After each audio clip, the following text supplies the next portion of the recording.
Hey everyone, thank you so much for joining me today. My name is Laura Train Mama. Today we are having a look at this story from the Thomas and Friends collection. It's Flora, the steam tram. This is a story about Flora, a new steam tram on the island of Sodor. Thomas thought that Toby would be upset if he knew there was another tram engine on my railway, but Flora soon proved how rarely useful she could be. Thomas and Toby are very good friends. One bright morning, Thomas puffed past Toby's shed. "Hello, Toby," he peeped. "You look happy. The Fat Controller has asked me to lead the parade at the first Great Waterton Festival," Toby wheezed excitedly. Thomas was pleased for his friend. "Everyone will cheer for you, Toby. You're the only steam tram on Sodor," he smiled. Thomas puffed quickly away. The Fat Controller was waiting for him at Great Waterton. When Thomas arrived in Great Waterton, he stopped suddenly in his tracks. "Fizzling fireboxes," he gasped. There, on the road, next to the track, was another steam tram. "Thomas," boomed the Fat Controller, "this is Flora. She is the new steam tram on Sodor." Flora smiled happily. "Hello, Thomas," she puffed. "Hello," Thomas puffed back. "Flora is to lead the parade with Toby," the Fat Controller said. "Please take her to meet him. Then Toby can bring Flora back here in time for the parade." Flora's crew changed her road wheels for steel railway ones so that she could travel on the track. "Toby thinks he's leading the parade all by himself," he worried quietly. "I must keep Flora away from Toby until after the parade." Thomas knew he would get into trouble with the Fat Controller, but didn't want Toby to be upset. Before long, Thomas and Flora were steaming through the countryside. When they had to stop at a signal, an idea flew into Thomas's funnel. "I will take Flora to do one of my jobs before we go to see Toby," he chuffed to himself. "That way, Toby is sure to have set off to lead the parade."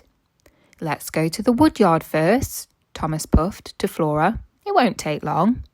"That sounds splendid," Flora smiled sweetly, and she steamed after him. At the woodyard, Thomas collected a flatbed of logs. "Now we can go and meet Toby," he chuffed. Flora was pleased. "Hooray," she peeped. "Toby, Toby, you must go. Hurry now to lead the show," Thomas puffed to himself as they set off. Thomas and Flora soon reached the junction by Toby's shed. The shed looked empty. They were about to go again when Thomas saw steam coming from inside. "Cinders and ashes," Thomas wheezed quietly. "Toby's still there. He mustn't see Flora." Thomas puffed off as fast as his wheels would carry him. "Quickly, Flora," he whistled loudly. "I've just remembered. We must go to the quarry first." Flora was surprised. "If you say so, Thomas," she chuffed chirpily as she followed Thomas down the narrow track to the quarry. At the quarry, Thomas coupled up to some slate trucks. "Now we can go to meet Toby," he told Flora. Flora was excited. "Toby, Toby, please have gone. Lead the show, be proud and strong," he puffed to himself. The two engines went back to Toby's shed. This time, Thomas was sure it was empty. Suddenly, there was a ding, ding sound. It was Toby's bell. "Oh no," thought Thomas. "Toby's still inside his shed. He mustn't see Flora." "Quickly, Flora," Thomas wheezed. "We're late to pick up my load at the docks." Flora was surprised. "If you say so, Thomas," she said wearily, and they clickety-clacked back down the track. At the docks, Thomas was coupled up to his large load to take to Great Waterton. Thomas was sure Toby would be leading the parade by now. "Come on, Flora," he whistled. Flora's axles ached. Then there was trouble. Flora had chuffed too far and run out of coal. "I'm sorry, Thomas," Flora cried. Her wheels wobbled weakly as she came to a stop. Thomas felt sorry. He knew it was his fault. But just then, he heard a chuff and a puff and a ding-ding of a bell. It was Toby. "Thomas, I've been waiting for you," Toby huffed. Then he saw Flora. "Who's that?" he gasped. Thomas was worried. Neither of them was at the parade. The Fat Controller would be very cross. "Flora, this is Toby." "Toby, this is Flora," Thomas puffed bravely. But instead of being upset, Toby smiled. "Oh, Thomas, I wanted to tell you that I was too scared to lead the parade all by myself. Now Flora and I can lead it together." Thomas had to put right his mistake, and quickly. "Flora, take some of my coal," Thomas chuffed. "I'll collect more from the coal shed." So Thomas's crew took some of his coal and made a good fire in Flora's firebox. Before long, Flora felt much better.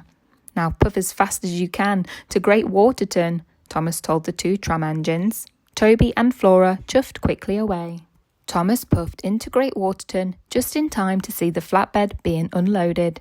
It was a wonderful tram car for Flora. Flora gasped. Toby rang his bell. Ding ding! And Thomas smiled as his 2 friends set off, leading the first ever Great Waterton parade. The children cheered, and the brass band boomed. Toby and Flora looked splendid. "Now I have 2 best friends," Thomas peeped, "and they are both steam trams." That brings us to the end of the story, Flora the Steam Tram.